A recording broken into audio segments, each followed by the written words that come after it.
Marshall Peak. Kabanata 5321. Ang halimaw na may higanteng mga mata ay hindi bababa sa ilang daang libong metro ang layo mula kay Yangkay. Kaya sa ganoong distansya, kahit na siya ay napakalakas, mahirap para sa kanya na ganap na maunawaan ang sitwasyon dahil sa paghihiwalay ng pool ng dragon. Na-detect lang niya na may kaguluhan kung nasaan si Yangkay. Hindi pa nakakalusot ang brat na ito. Medyo kakaiba ang pakiramdam ng hayop na may higanteng mga mata. Paanong hindi siya nakalusot pagkatapos niyang lunukan ang napakaraming kapangyarihan ng Dragon Pool? Hindi kaya nakakatakot ang talento ng junior na ito. Gayunpaman, malinaw na ang munting ito ay determinado. Bumantong hininga ang hayop at nasisiyahan na si Yangkay ay may tamang saloobin.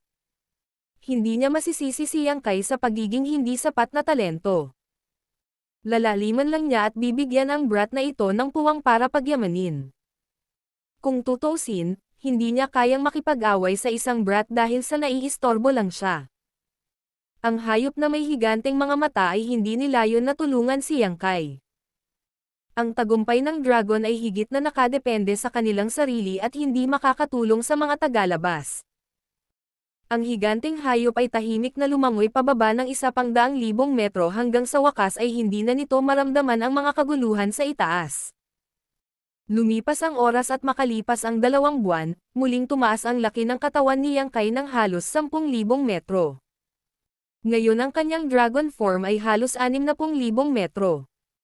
50,000 metro ang baseline para sa pagiging Ancient Dragon, na maihahambing sa isang bagong advanced na 8th Order Open Heaven Realm Master. Ang 60,000 metrong dragon form ni Yangkay ay nagtataguyod na matatag siyang naitatag ang kanyang sarili sa kaharian na ito. Hindi maisip para sa isang dragon na lumaki ng 10,000 metro sa loob ng 2 buwan.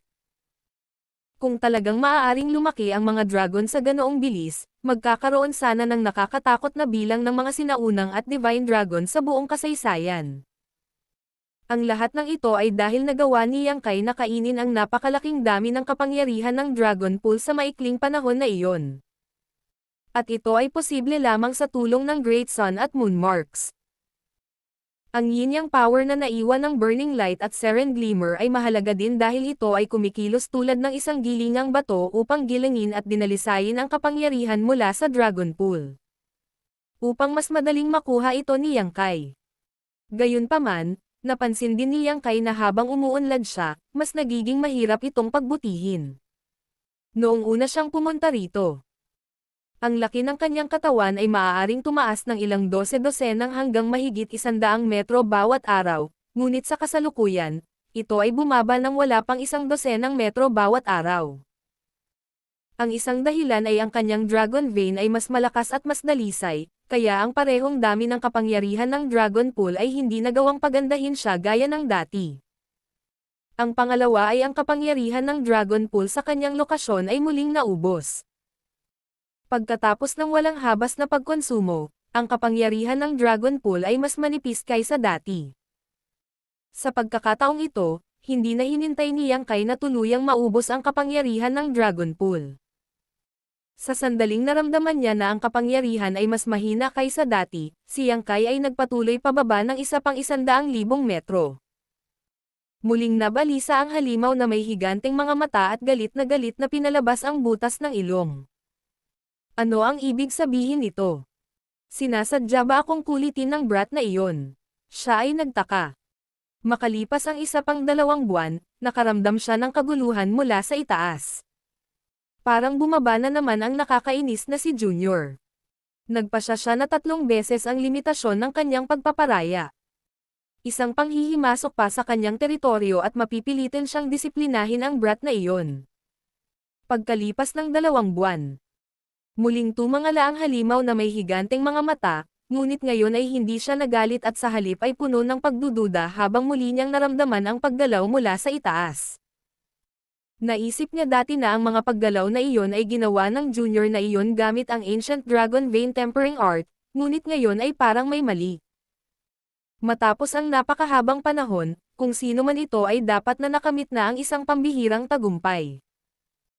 Kung siya ay nabigo sa pagkamit ng isang pambihirang tagumpay, kung gayon ang junior na ito ay dapat na baldado kung hindi namatay sa dami ng kapangyarihan ng Dragon Pool na naabsorb nila. Paano na lang sila magpapatuloy sa paglilinang? Mga ad ng pub future.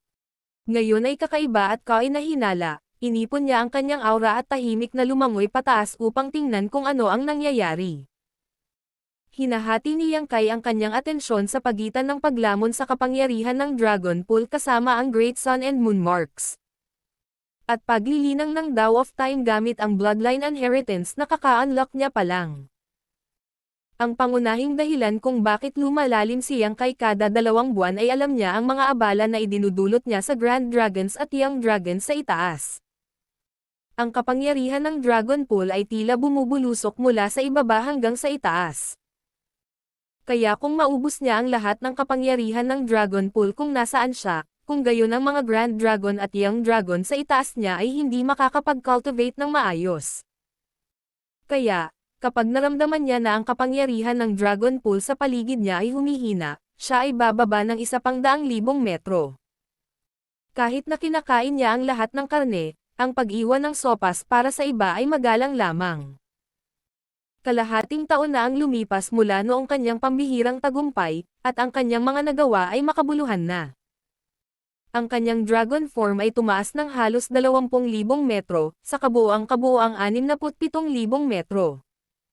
Higit pa rito, makabuluhan ang kanyang mga natamo sa Dao of Time. Nadama niyang kay na sa kaunting pagsisikap, magagawa niyang umakyat sa susunod na antas ng karunungan sa Dao of Time. Kapag nangyari iyon, ang kanyang Dao of Time ay aabot sa ika-7 antas, standing above all others within sight. Gayunpaman, habang siya ay nakatuon sa kanyang paglilinang, bigla siyang nakaramdam ng kakaiba. Ang yin at yang power ng Burning Light at Seren Glimmer sa kanyang katawan ay mabilis na humihina. Sandaling natigilan si Yang Kai, ngunit mabilis na napagtanto na malapit nang maubusan ang dalawang kapangyarihan. Ang kapangyarihang ibinigay sa kanya ni Kuya Huang at ni Kuya Lan noon ay ilang beses nang nadalisay ang kanyang bloodline at dragon vein sa paglipas ng mga taon. Ngayon pa lang, naghahalo sila na parang gilingang bato, giniling ang kapangyarihan ng Dragon Pool para masipsip niya. Sa kasamaang palad, ang mga kapangyarihang ito ay hindi sa kanya at kalaunan ay mauubos balang araw. Naghanda rin si Yang Kai para dito, ngunit halatang hindi inaasahan na magiging ganoon kaga. Gayunpaman, hindi siya nabigo. Kung hindi dahil sa pagtulong sa kanya ng yin-yang millstone na ito. Hinding-hindi niya mapapadalisay ang kapangyarihan ng Dragon Pool ng ganoon kabilis, kahit na makayanan niya ang malaking halaga na naabsorb niya sa kanyang katawan.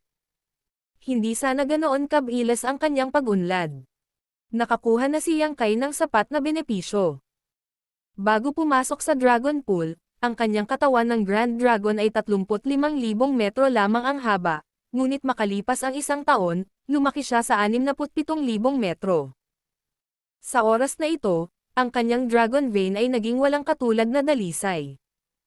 Paanong hindi siya makontento sa kanyang mga nagawa at pag-unlad? Habang humihina ang kapangyarihan ng Burning Light at Seren Glimmer, nagsimula ring gumuho ang Invisible Millstone sa kanyang katawan. Hindi nagtagal ay naramdaman ni Yang Kai ang pagtaas ng presyon sa loob ng kanyang katawan. Nang gumiling ang gilingang bato, gaano man kalaki ang kapangyarihan ng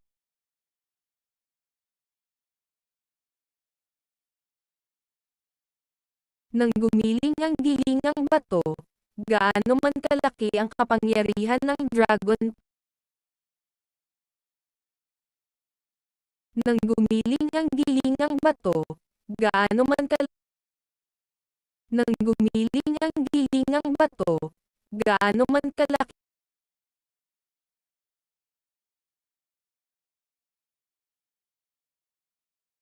Nang gumiling ang gilingang bato, gaano man kalaki ang kapangyarihan ng Dragon Pool na nilamon niya, mabilis itong napino at hinigop, ngunit tapos na iyon ngayon. Masyadong maraming engravings ang nagdudulot sa kanya ng pagkabukol. Naghinala si Yang Kai na kung magpapatuloy siya sa ganito, sa huli ay sisabog siya at mamamatay. Ang mga dragon na pumasok sa dragon pool ay sumisisad sa naaangkop na lalim, mag-aangkin ng isang kahabaan ng teritoryo, at maglilinang. Habang pababa sila, mas lumalakas ang kapangyarihan. Gayunpaman, kailangan nilang makuha at pinuhin ang kapangyarihan ng dragon pool para makinabang dito. Ang bawat miyembro ng Dragon Clan ay kailangang maghanap ng kanilang sariling mga limitasyon kapag pumasok sa dragon pool.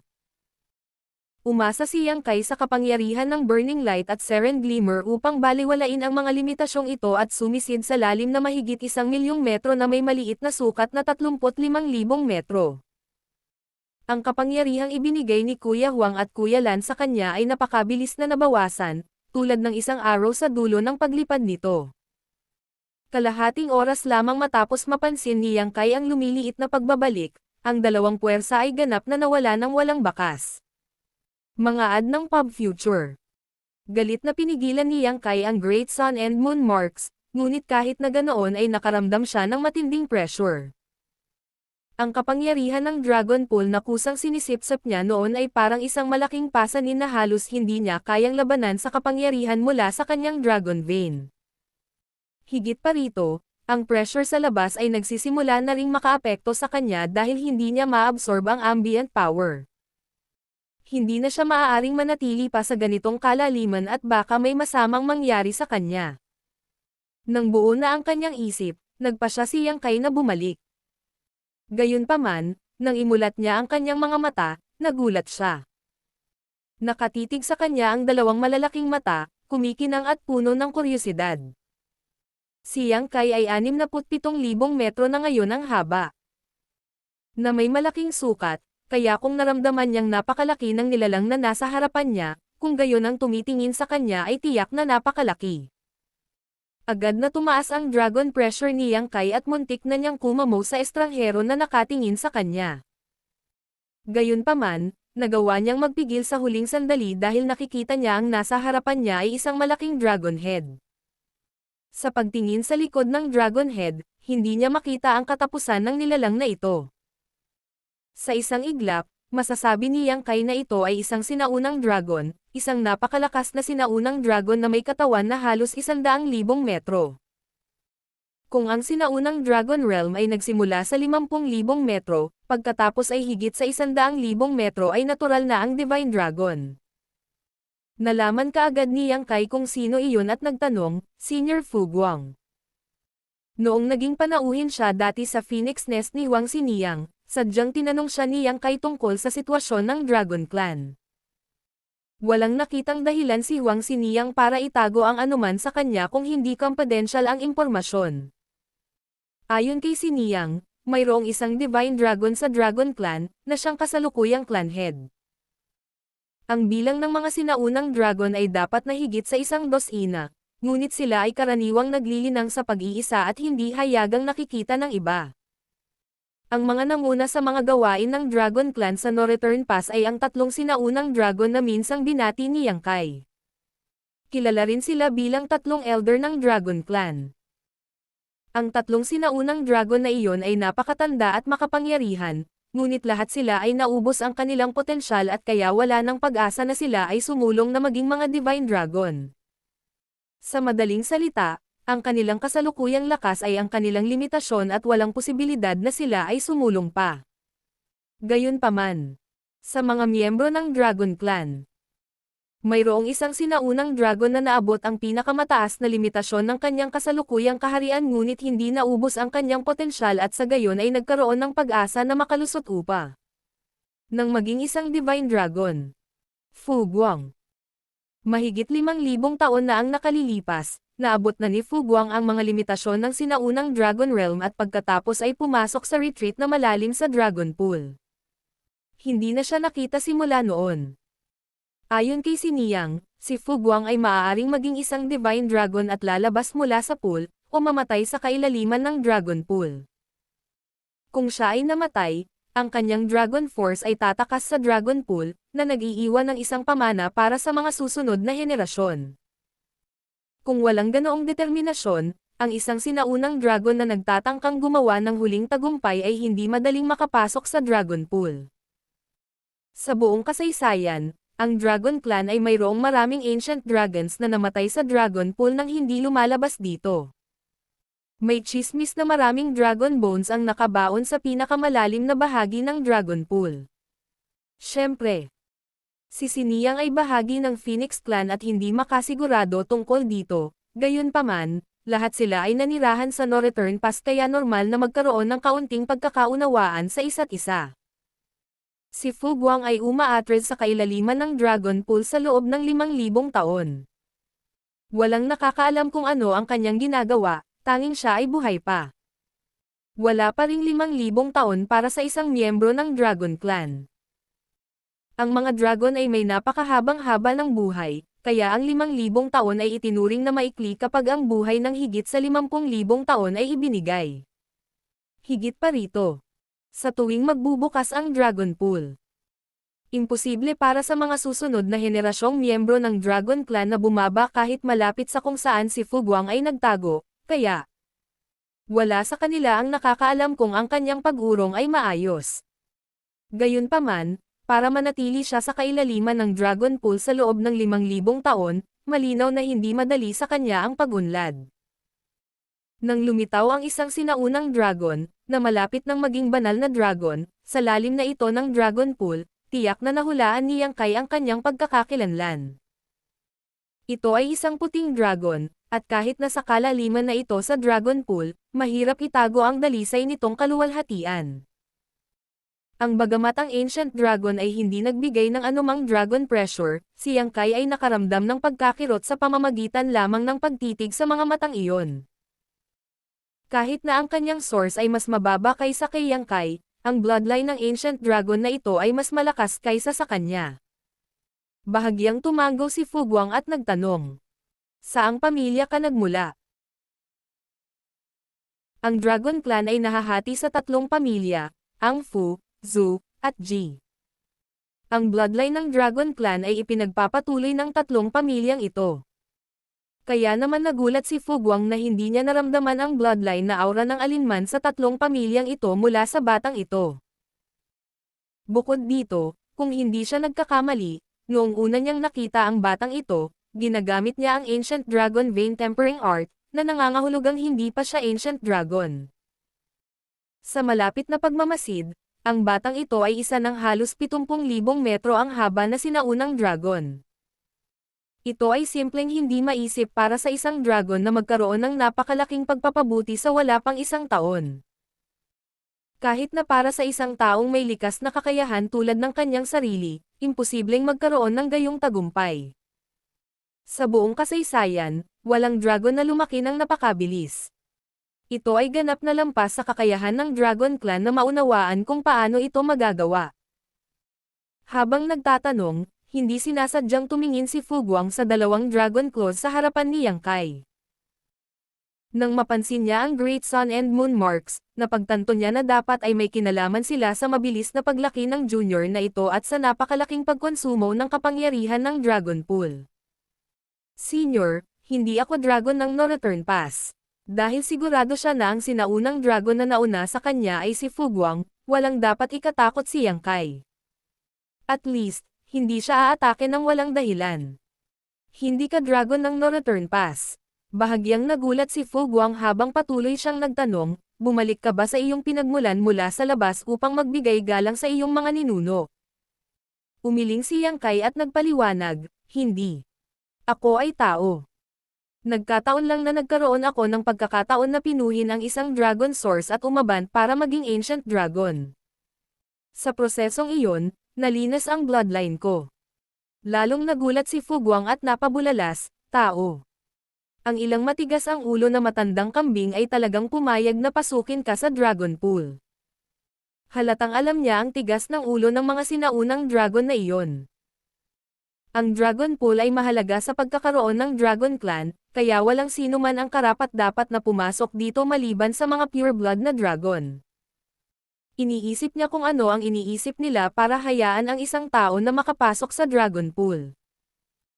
Gayunpaman, hindi nagtagal ay tumango si Fu Guang at sinabing, "Tao ka man o hindi noon, ngayong dalisay na ang bloodline mo, maaari kang ituring na bahagi ng Dragon Clan. At saka, isa ka ng sinaunang dragon. Gaya ng sinabi niya, ipinagpatuloy niya ang pag-aaral ni Yang Kai. Napansin niya na ang Golden Dragon Source ni Yang Kai ay napakalakas.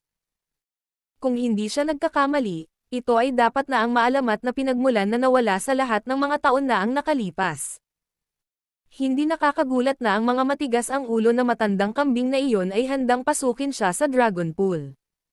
Dapat ay isinaalang-alang nila ito. Walang kamalay-malay sa iniisip ng kabilang partido.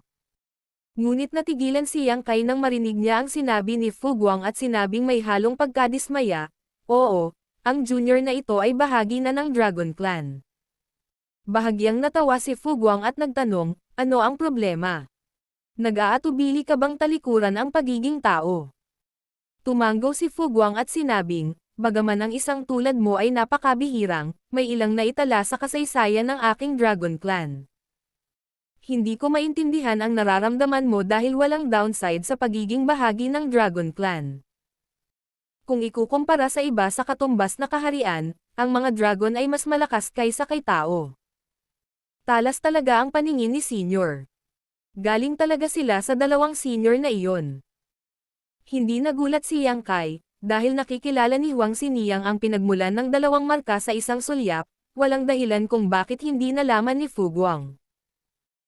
Lumangoy si Fu Guang sa paligid ni Yang Kai na may kaunting curiosity at nagtanong, ang dalawang mark na iyon ay nakakakuha ng kapangyarihan ng Dragon Pool. Wala pa akong narinig na katulad nila. Gayunpaman, dahil sila ay marks na ipinagkaloob ng dalawa. Iyon, hindi nakakagulat na mayroon silang kakayahan. Ang ipinagtataka ko ay kung paano mo nakayanan ang ganoong kalaking lakas sa loob ng iyong katawan. Tama, dapat kanina ka pa sumabog. Kanina pa niya pinagmamasdan si Yang Kai at talagang naguguluhan siya sa sitwasyong ito. Ipinaliwanag ni Yang Kai, nang ibigay sa akin ng dalawang senior na iyon ang kanilang mga marka, niregaluhan din nila ako ng isang bahagi ng kanilang purong yin at yang powers. Nang sipsipin ng junior na ito ang kapangyarihan ng Dragon Pool. Ang yin at yang power ay naging isang bagay na parang gilingang bato at dinurog ito, na sa akin na mabilis na masipsip at puno ng kapangyarihan ng Dragon Pool. Mga ad ng pub future. Namangha si Fu Guang at napabulalas, may ganoong bagay. Hindi niya alam ang ganoong posibilidad. Kahit ang buong Dragon Clan ay walang alam tungkol dito, kung hindi, ang mga sinaunang aklat ay magkakaroon ng mga talaan ng mga kakayahan na ito. Ang brat na ito sa kanyang harapan ay hindi alam ang mga marka ng Burning Light at Seren Glimmer, ngunit nakatanggap din siya ng bahagi ng kanilang kapangyarihan.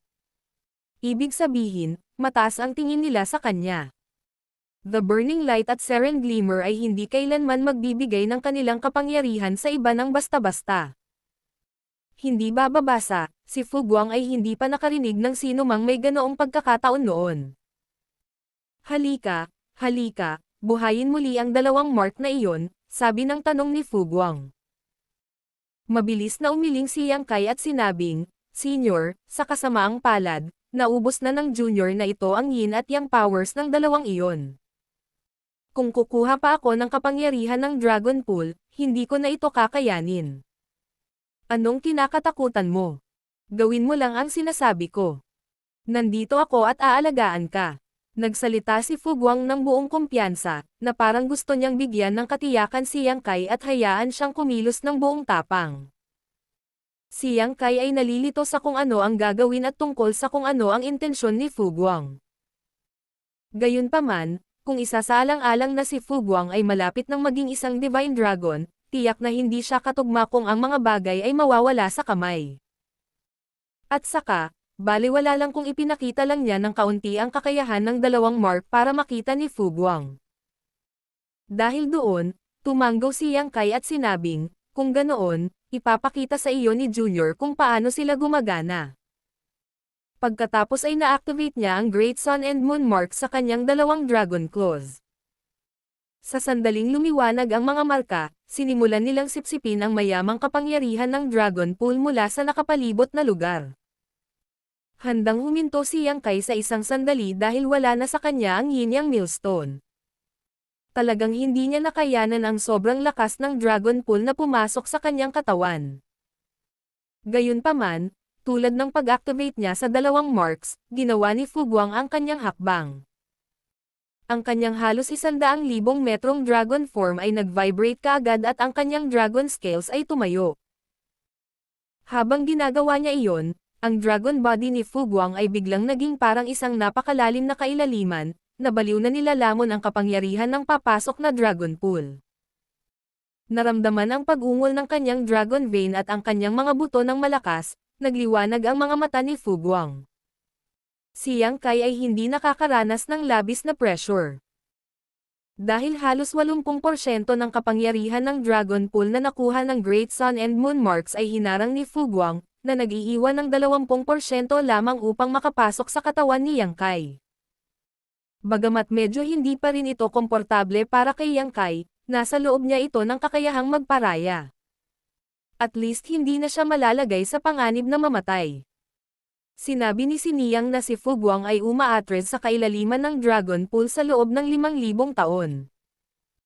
Kung hindi pa siya nakakalusot, nangangahulugan ito na ang pagsulong mula sa isang sinaunang dragon tungo sa isang banal na dragon ay hindi madaling gawain.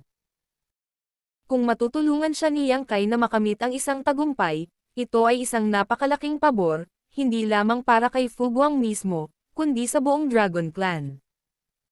Ang Dragon Clan ay mayroon lamang isang Divine Dragon ngayon, kaya ang kanilang kabuuang lakas ay tataas na may karagdagang isa. Habang iniisip ito ni Yang Kai, sinenyasan ni Fu Guang si Yang Kai na huminto. Masunuring ginawa ni Yang Kai ang sinabi sa kanya. Tahimik na nagmumuni-muni si Fu Guang habang sinusulyapan si Yang Kai paminsan-minsan, na parang nag-iisip kung paano magre-request. Mukha rin siyang nag-aalangan. Natuwa si Yang Kai at iniisip kung ano ang sasabihin niya. Ano ang dapat mag-alinlangan? Ang pagsulong upang maging isang banal na dragon ay dapat na mas mahalaga kumpara sa isang pabor o ilang ideya ng pagmamalaki. Gayunpaman, kahit na may ganoong pag-iisip, hindi siya umimik at tahimik na naghintay. Pagkaraan ng mahabang panahon, awkward na sinabi ni Fu Guang, "Anak, gusto mo bang mag-dual cultivate sa akin?" Mga ad ng pub future. Nagulat si Yang Kai at nauutol, "Di dual. Dual cultivate. With you. Ano bang pinagsasabi mo? Bakit mo biglang dinala ito? Babae ka ba talaga na dragon?" Ngunit, mukhang hindi ito, at halatang masyadong mababa ang boses mo para maging isang babae. Nagdududa na naisip ni Yang Kai. Seryosong tumanggaw si Fu Guang at sinabing, "Oo, linangin mo ako. Tingnan mo, maaari kang makakuha ng napakalaking kapangyarihan ng Dragon Pool sa pamamagitan ng paggamit sa dalawang marka na iyon. Gayunpaman, hindi mo kayang tunawin ang lahat ng ito, kaya maaari kong digest ang karamihan nito para sa iyo habang ikaw mismo ang sumisip-sip ng iba." Nabulunan si Yang Kai at sinabi, "Oo. Ahem, so. Ito ang ibig mong sabihin ng dual cultivate, kasama mo." Naisip niya na si Fu Guang ay iba ang tinutukoy. Sinabi ni Fu Guang na may tuwid na mukha, "Syempre. Ano pa kaya ang ibig kong sabihin?" Natahimik si Yang Kai, at naghinala pa na hindi naiintindihan ni Fu Guang kung ano ang konotasyon. Sa isip ni Fu Guang, ang dual cultivation ay nangangahulugan lamang ng cultivating together. Nang mapansin na hindi agad pumayag si Yang Kai, sinabi ni Fu Guang, "Syempre, mas kapaki-pakinabang ito sa akin, ngunit hindi ko hahayaang mawalan ka. Gawin natin ito. Isa ka na ngayong pure blood na dragon at mapapahusay mo lang ang iyong bloodline ng mag-isa ng walang patnubay ng sinuman. Gayunpaman, ang bloodline talent ng aking dragon clan ay ang Dao of Time. Kung papayag ka sa aking kahilingan, maaari akong magbigay sa iyo ng ilang mga payo habang ikaw ay naglilinang." Nagningning ang mga mata ni Yang Kai nang marinig niya ang sinabi ni Fu Guang at napabulalas, "Talaga?" Tumanggaw si Fu Guang, "Syempre. Maraming salamat, Senior." Kahit na hindi nag-alok si Fu Guang na bigyan siya ng mga payo sa pagpapabuti ng kanyang karunungan sa Dao of Time, pinaplano na ni Yang Kai na tulungan siya. Kung talagang tinulungan siya ni Yang Kai na maging isang Divine Dragon, kung gayon ang Dragon Clan ay magkakaroon ng malaking pabor sa kanya. Ngayon, kasama ang mga karagdagang benepisyo sa itaas, tiyak na hindi tatanggi si Yang Kai. Sumasang-ayon ka ba? Tinanong ni Fu Guang na kumpirmahin. Walang maisip na dahilan ang junior na ito para tumanggi. Napakagaling. Pinunasan ni Fu Guang ang kanyang dragon form at nagpatuloy, hindi maaaring ipagpaliban ang bagay na ito. Sumama ka sa akin. Mahigit 1 taon na mula nang magbukas ang dragon pool, kaya aalis si Yang Kai sa loob ng ilang taon. Kaya, ayaw ni Fu Guang na mag-aksaya ng kahit isang sandali. Mahigpit na sinundan ni Yang Kai si Fu Guang, sumisid ng mas malalim sa pool. Hindi niya alam kung gaano sila kalalim, ngunit naramdaman ni Yang Kai na naabot na niya ang kanyang limitasyon. Kung mas lumalim pa siya, papatayin siya ng siksik na kapangyarihan ng Dragon Pool sa paligid niya kahit na hindi niya ay activate ang Great Sun at Moon Marks. Hindi nagulat si Yang Kai na mukhang relax si Fu Guang, pagkatapos ng lahat, mayroong pagkakaiba ng higit sa 30,000 metro sa pagitan ng kanilang mga sukat. Si Fu Guang ay malapit nang maging isang Divine Dragon, kaya natural lang na mas malalabanan niya ang pressure kaysa sa kanyang sarili sa Dragon Pool. Naramdaman din ito ni Fu Guang at nang hindi na hinintay na magsalita si Yang Kai, nagkusa siyang huminto at sinabing, magagawa nito. Agad na sumagot si Yang Kai, kung gusto mo, Senior. Si Fu Guang ay napakamaalalahanin at ipinaliwanag, dapat mong dahan-daang i-activate ang Great Sun and Moon Marks at unti-unting kunin ang kapangyarihan ng Dragon Pool. Hindi mo kailangang sabay-sabay, dahan-dahan lang i-adjust. Tumanggo si Yang Kai at sumagot, susubukan ko. Hindi pa niya sinubukang kontrolin ang Great Sun and Moon Marks. Dahil dati, mayroon siyang yin-yang millstone sa kanyang katawan upang tulungan siyang gumiling kahit gaano pa kalaki ang kapangyarihang makukuha niya. Ngayong tutulungan na niya si Fu Guang sa paglilinaw, kailangang gumamit ng mas pinong paraan. I coil up ang iyong katawan, sabi ni Fu Guang. Nang marinig ito ni Yang Kai, mabilis niyang ikinulong ang sarili sa isang bola. Inilagay ni Fu Guang si Yang Kai sa gitna at binalot siya ng kanyang katawan bilang proteksyon. Nang makita ito, mas napanatag si Yang Kai. Sa ganitong paraan, ang kapangyarihan ng Dragon Pool na sinipsip ng Great Sun at Moon Marks ay lalamunan muna ni Fu Guang, at kung ano lamang ang hindi niya makuha ang dadaloy sa kanya.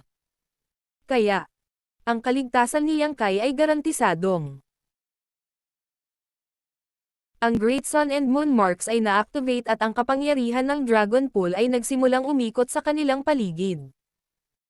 Sa pagkakataong ito, sadyang sinubukan ni Yang Kai na kontrolin ang dalawang mark at hindi na talaga mahirap manipulahin ang mga ito. Nang ibigay sa kanya ni Kuya Huang at Kuya Lan ang dalawang markang ito noon, ito ay dapat na magkabilang alang. Gayunpaman, nakuha pa rin ng marks ang kapangyarihan ng Dragon Pool sa isang nakababahalang rate. Ang lugar na ito ay ilang milyong metro na ang lalim sa Dragon Pool, kaya ang nakapalibot na kapangyarihan ay napakasiksik. Ang anumang uri ng puwersa ng pagsipsip ay kukuha ng kapangyarihan tulad ng tsunami. Napaungol si Fu Guang habang nanginginig ang kanyang malaking anyo. Ang kanyang dragon scales ay tumindi at ang kanyang katawan ay naging parang napakalalim na kailaliman, na nilalamon ang kapangyarihan ng Dragon Pool na kanyang hinigop. Si Yang Kai, na napapaligiran ng dragon body ni Fu Guang, ay medyo kinakabahan, ngunit sa lalong madaling panahon na pagtanto na siya ay nag-aalala sa wala. Ang karamihan sa kapangyarihan ng Dragon Pool ay nilamon ni Fu Guang, at wala ni isang bit na dumating sa kanya.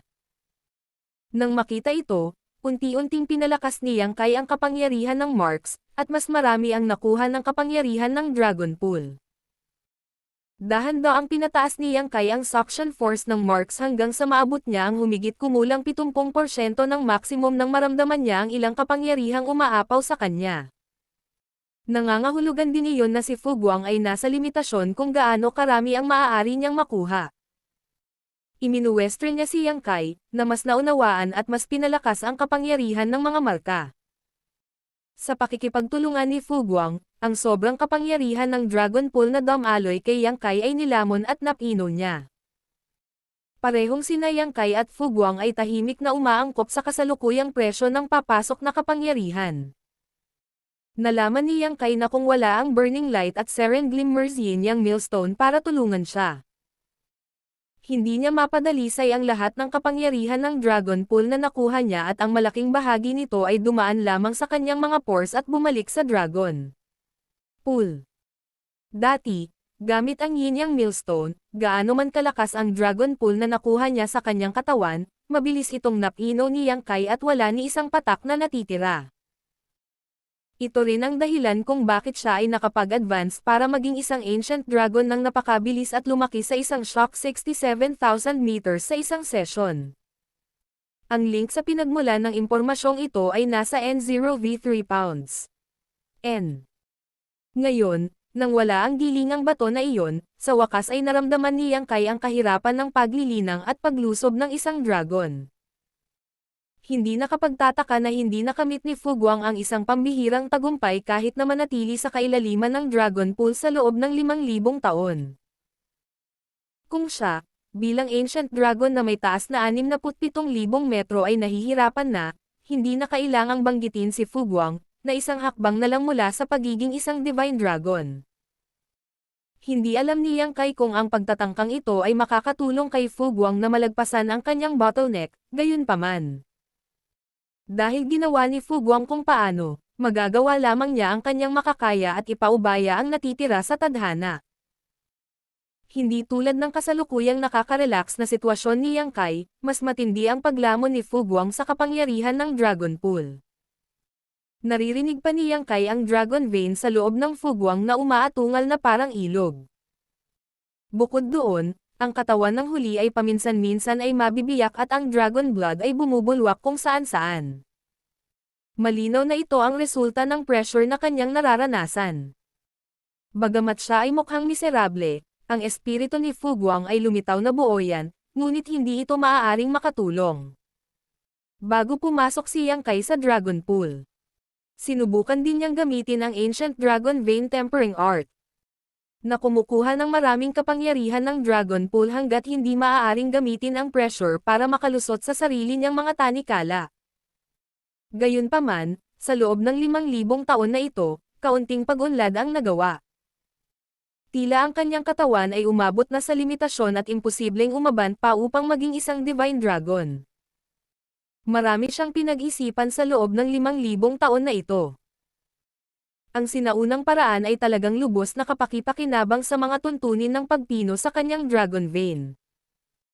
Ang problema ay hindi siya makakuha ng sapat na kapangyarihan ng Dragon Pool upang matugunan ang mga kinakailangan para sa isang pambihirang tagumpay. Ads by Pub Future.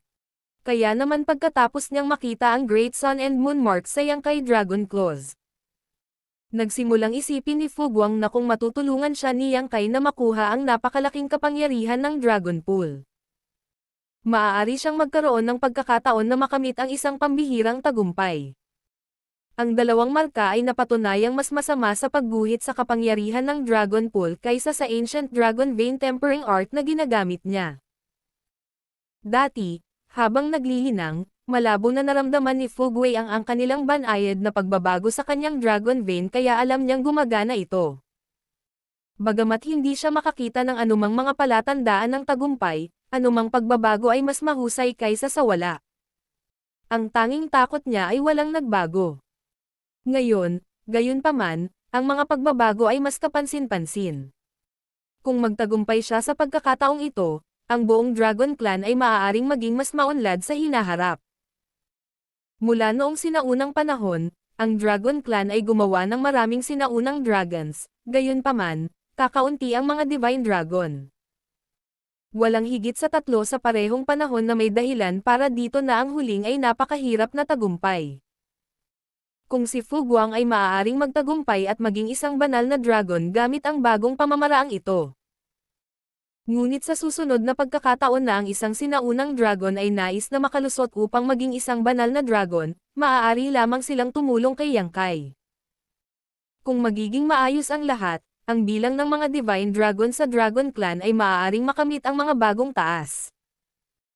Habang nasa isip ang hypothesis na ito, tiningnan niya si Yang Kai na parang nakakita siya ng isang uri ng mahalagang kayamanan. Ilang araw pa ang lumipas, at parehong sina Yang Kai at Fu Guang ay ganap na umangkop sa mga panggigipit na kanilang nararanasan.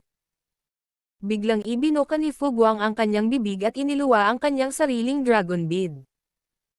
Ang dragon bead ay medyo malaki, bilog, walang kamali-mali, at ganap na puti. Si Yang Kai ay mayroon ding dragon bead, ngunit ang kanya ay hindi maihahambing sa kay Fu Guang. Ang dragon bead ni Fu Guang ay tila walang ibang katangian kundi ang pagiging maganda, gayunpaman.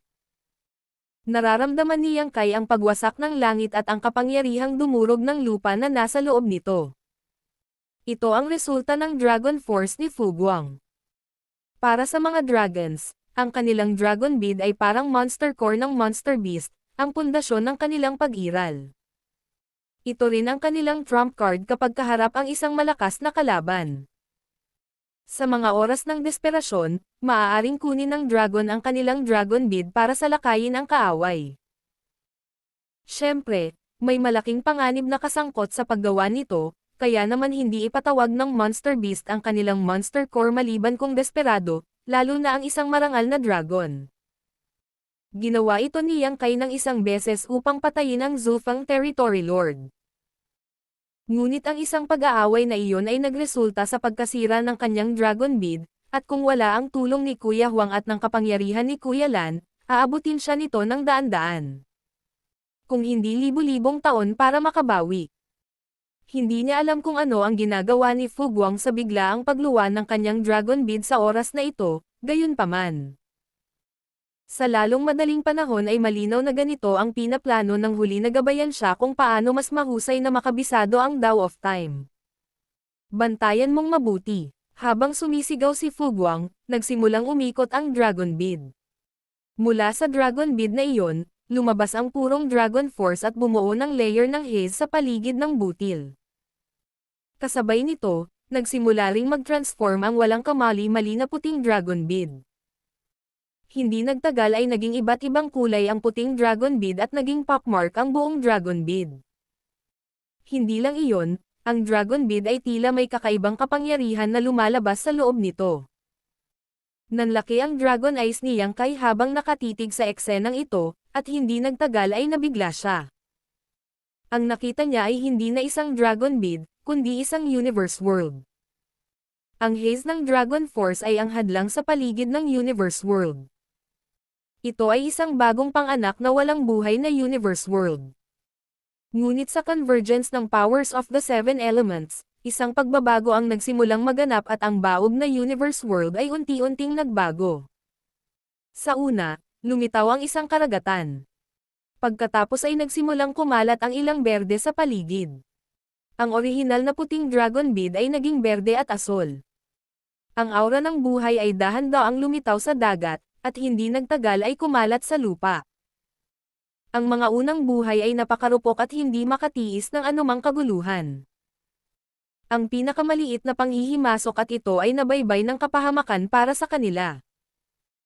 Ang muling pagsilang ay sumunod sa bawat pagkawasak at sa huli, ang buhay ay humawak at pinamamahala ang matiyagang mabuhay. Sa paglipas ng panahon, umunlad ang buhay at umunlad ang buong mundo. Ads by Pub Future. Napagtanto ni Yang Kai na ginagamit ni Fu Guang ang kanyang Dragon Bead para ipakita sa kanya ang ebolusyon ng Dao of Time. Ang oras ay isang napakabanayad na kapangyarihan, mas misteryoso at pribado kaysa sa Dao of Space. Ang bloodline talent ng Dragon Clan ay ang Dao of Time, kaya hindi nila kailangang sadyang linangin ito.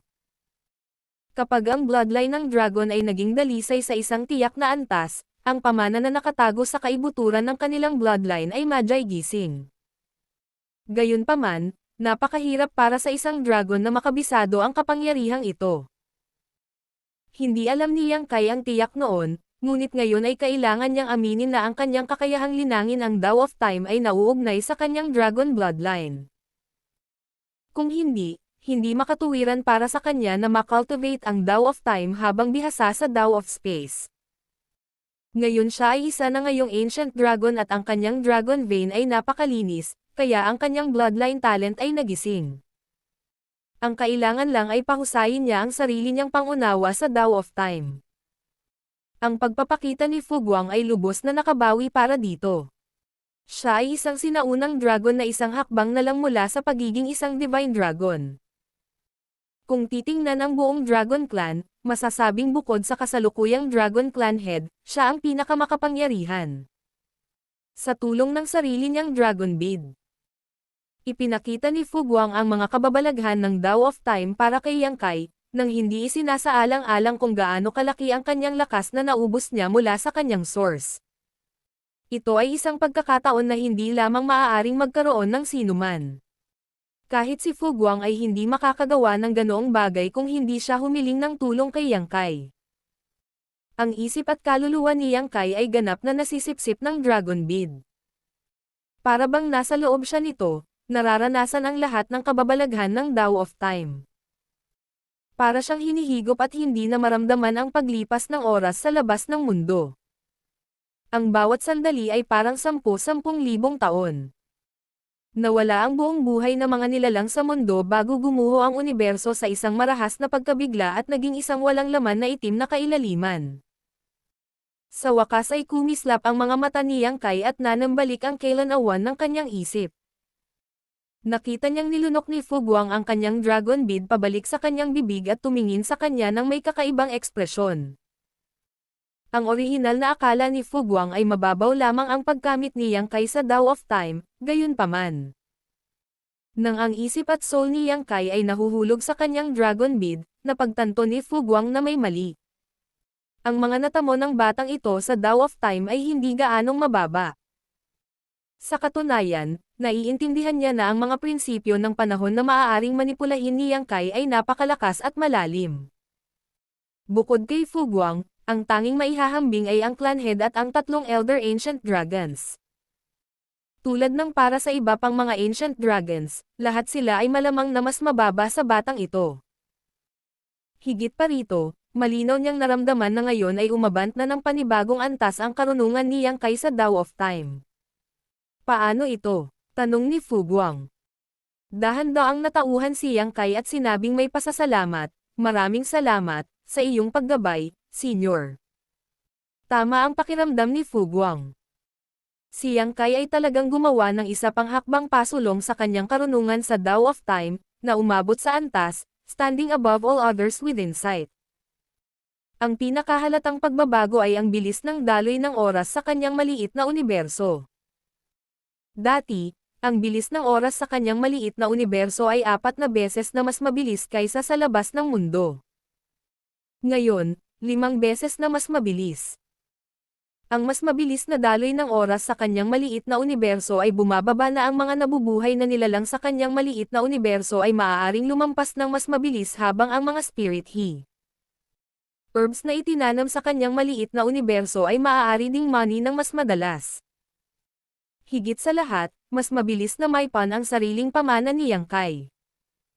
Bagamat hindi alam ni Yang Kai kung gaano karaming oras ang lumipas sa labas. Ang kanyang isip ay sumusunod sa pagbabago ng universo sa loob ng Dragon Bead ni Fu Guang sa hindi mabilang sa mga taon, na nadarama ang mga misteryo sa daloy ng panahon. Ito ay hindi nakakagulat na siya ay maaaring gumawa ng isang pambihirang tagumpay sa mastery. Bahagyang tumango si Fu Guang, kaya, hindi ito walang kabuluhan. Malapit nang magbukas muli ang Dragon Pool, dapat kang umalis kaagad. Natulala si Yang Kai habang nagtanong, gaano katagal na? Halos 3 taon. 3 taon. Parang saglit lang. Senior, ikaw. Biglang nakaramdam ng pag-aalinlangan si Yang Kai. Marami siyang natamo mula sa sesyon na ito, ngunit mukhang hindi nakamit ni Fu Guang ang isang pambihirang tagumpay. Kung aalis siya sa oras na ito, tatagal iyon na ang lahat ay naging walang kabuluhan.